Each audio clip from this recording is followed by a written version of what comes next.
Okay guys, so good morning and we are on our way to Lantau. Hindi tayo mag-ferry eh. Mag-ano lang tayo siguro, mag-bus lang tayo or mag-subway. Pero doon, sabi nila, medyo malamig doon. Kaya medyo okay na rin ako sa damit ko, long sleeve na kuan. So, yun lang na na-expect natin sa biyahe. Mukhang smooth naman. Pakain muna pala tayo. So, iniisip nila kung McDo or Jollibee. Yes, may Jollibee dito mga travelers, no? After nun, diretso na tayo. And feeling ko mga oras na ba?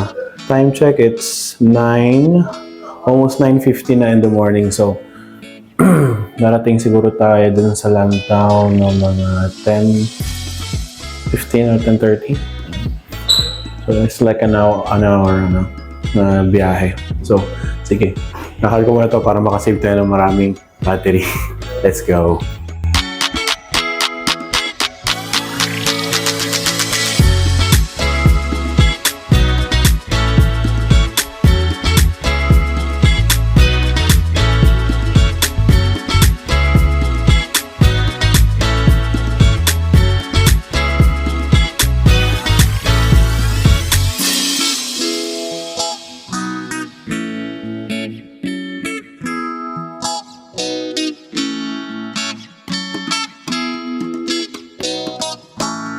Okay guys, so we're now going to Uniqlo.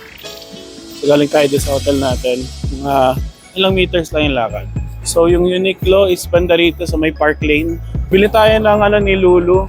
Bili tayo ng gloves. Kasi nangyari niyang kahapon o kagabi, sumakit katawan ni Lulu dahil sa lamig.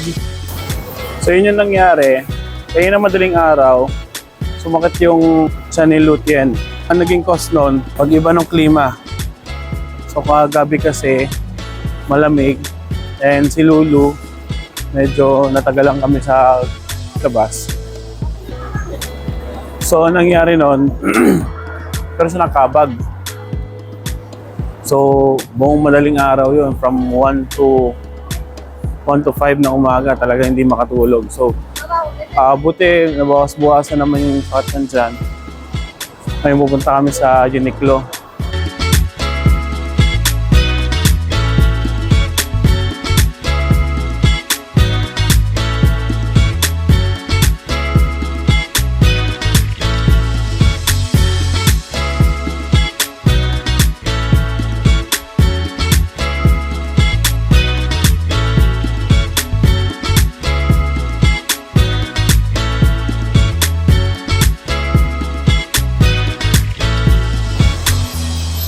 So guys, so nandito tayo ngayon sa may mall, Mira Place.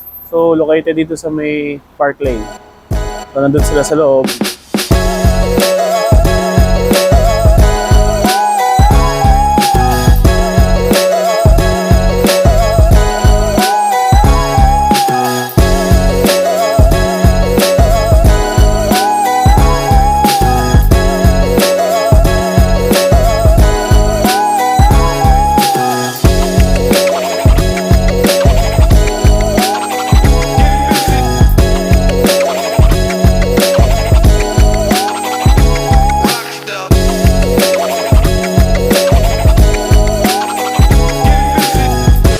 Okay guys, so we're now here sa Sky Roasted Goose. Dito, ang pagkain nila ay lechong kawali, tapos barbecue pork, tsaka yung main dish, yung roasted duck.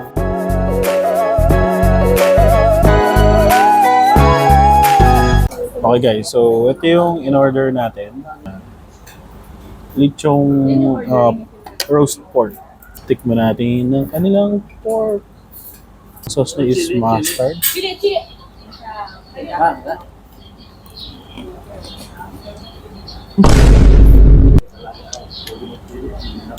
Wasabi.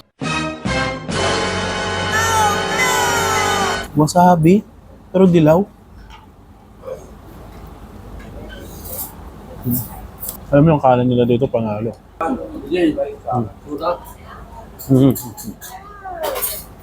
Pero sila ang chili oil. As usual.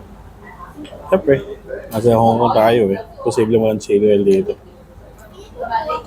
Yung dilaw, para siyang wasabi pero dilaw.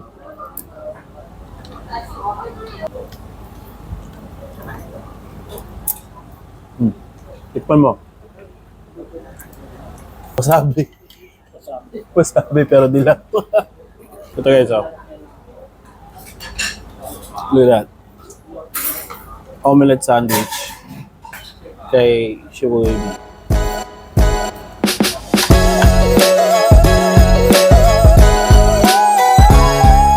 So, tapos na tayo doon kay Kai's Roasted Duck. On their way na papunta sa train station siguro to. Okay?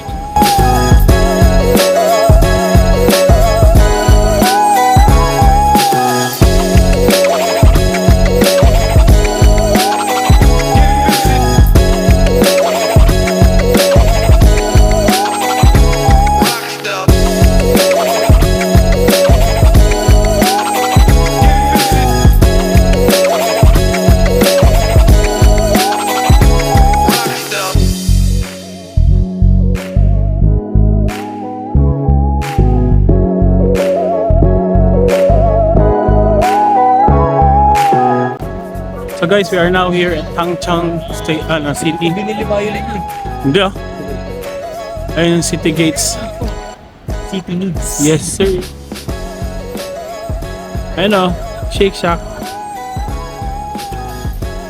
So punta tayo ng cable car. Didiretso lang natin to.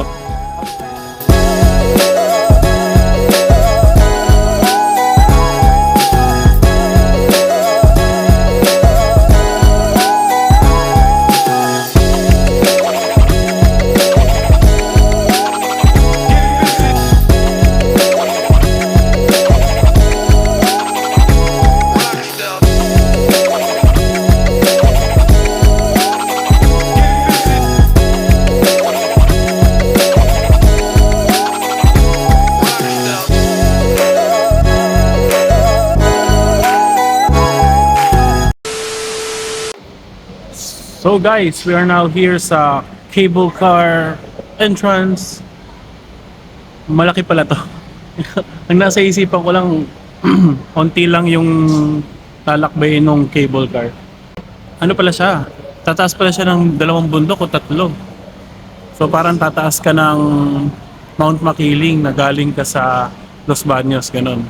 Ay, yung price pala ng guys, ng ticket na ganito is parang pagka hindi crystal card or yung ibig sabihin na crystal card, kita mo yung pati baba eh. Pagka ganon, mga na $70. Pagka kasama yung crystal card, parang mga nasa $100 plus. So, may 2 choice ka naman doon kung gusto mo ng one way or kung gusto mo ng balikan. Pag one way, may bus doon, kasama doon sa ticket na binili mo para magbabas ka na ng pababa. 1 hour yun pababa. Ganong kalayo. So, kung gusto mo ng 2-way, ibig sabihin, naka-card ka pa rin, cable card ka pa rin pabalik. So, ang kinuha namin is 1 hour na bus pababa para ma-experience namin yung iba pang surroundings ng mundo. So, ganon lang. Tapos ito pala yung itsura nung... Yan yung itsura nung sasakyan namin.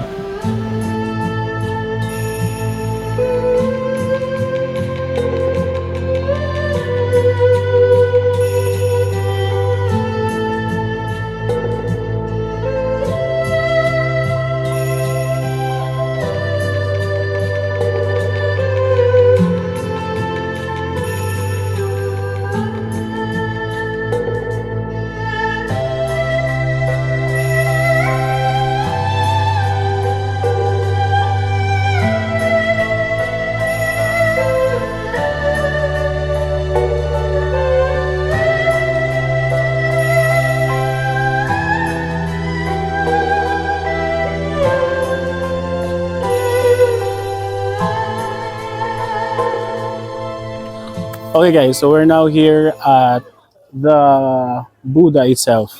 So makikita nyo dun sa bandang taas, yun yung malaking Buddha dito sa Hong Kong na kailangan nyo puntahan pagka bumisita kayo dito. Ngayon, ang biyahe papunta dito guys, from dun sa baba, mga Mga like 30 minutes, no? Then, ang pinili kasi namin is one-way trip lang. Then, magbabas kami pababa. So, pag pupunta kayo dito, meron kasing yung part na mapipicturean kayo tuloy sa mga amusement park, no? Medyo pricey. Sa Pilipinas, parang 3,000 pesos mahigit na yung picture kasama yung parang snow something or yung ano, yung parang may lalagay na tubig. Ngayon lalagay mo picture doon, tapos meron din kayong film.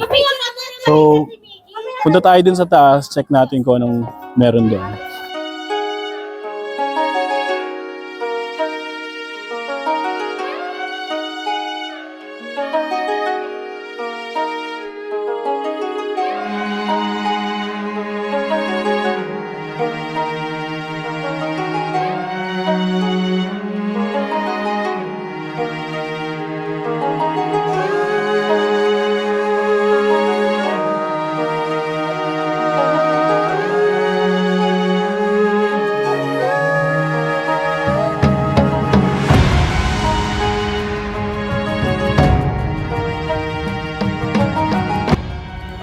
Okay guys, so eto na, nasa may bandang taas na lang yung Buddha.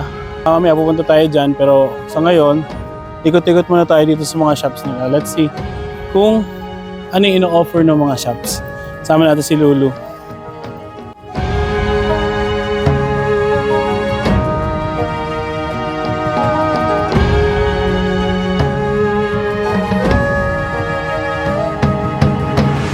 So wag niyo i-miss out pagka pumunta kayo kay Buddha na pumunta kayo dito.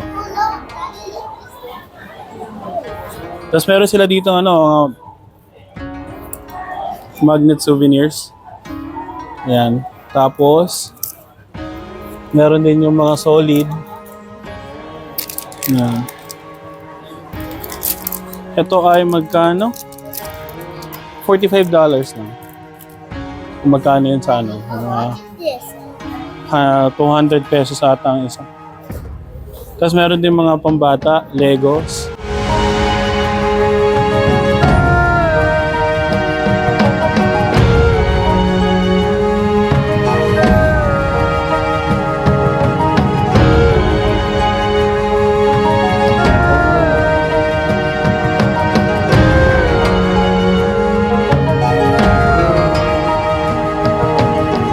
So guys, so before we ended this video for our day 2, let's go up there sa may Buddha. Okay?